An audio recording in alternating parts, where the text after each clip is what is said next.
ఇరాన్పై America సైనిక ఒత్తిడిని మరింత పెంచే దిశగా ట్రంప్ స్పష్టమైన సంకేతాలు ఇచ్చారు. ఈ రాత్రే మేము దాడి చేస్తున్నామంటూ చేసిన వ్యాఖ్యలు అంతర్జాతీయంగా తీవ్ర చర్చకు దారితీశాయి.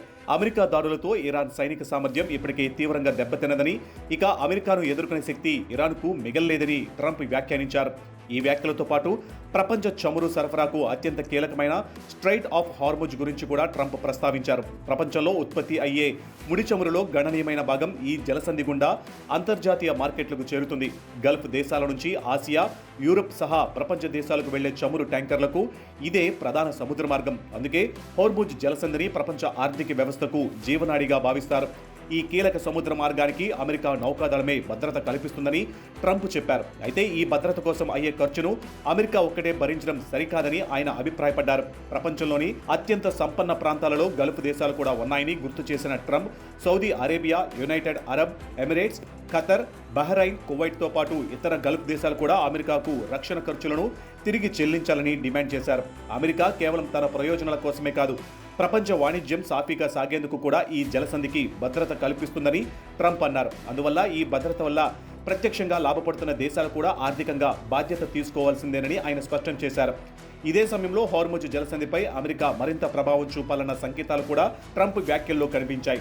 ఈ సముద్ర మార్గాన్ని అమెరికా తన నియంత్రణలో ఉంచుకోవాలని, దానికి ప్రధాన రక్షకుడిగా వ్యవహరించాలని ఆయన అభిప్రాయపడ్డారు. ఈ వ్యాఖ్యలు అంతర్జాతీయంగా కొత్త చర్చకు తెరలేపాయి. ఎందుకంటే హోర్ముజ్ జలసంధి చుట్టూ ఇరాన్కు కూడా కీలక భౌగోళిక ఆధిపత్యం ఉంది. ఇలాంటి సమయంలో అమెరికా తన నియంత్రణను మరింత బలపరచాలని భావించడం ప్రాంతీయ ఉద్రిక్తతలను పెంచే అవకాశం ఉందని విశ్లేషకులు చెబుతున్నారు. ప్రస్తుతం అమెరికా, ఇరాన్ మధ్య ఉద్రిక్తతలు ఇప్పటికే ప్రమాదకర స్థాయికి చేరుకున్నాయి. పరస్పర హెచ్చరికలు, సైనిక చర్యలు కొనసాగుతున్న వేళ ట్రంప్ చేసిన తాజా వ్యాఖ్యలు పరిస్థితిని మరింత సంక్లిష్టంగా మార్చే అవకాశం ఉందని అంతర్జాతీయ వ్యవహారాల నిపుణులు అభిప్రాయపడుతున్నారు. అయితే ఇక్కడ ఒక విషయం స్పష్టంగా గుర్తుంచుకోవాలి. ట్రంప్ చేసిన ఈ వ్యాఖ్యలు రాజకీయ ప్రకటనలు. గల్ఫ్ దేశాలు అమెరికాకు రక్షణ ఖర్చులు చెల్లించేందుకు అంగీకరించాయనే అధికారిక సమాచారం ప్రస్తుతం లేదు. అలాగే హోర్ముజ్ జలసంధిపై అమెరికాకు ఏకపక్ష నియంత్రణ కూడా లేదు.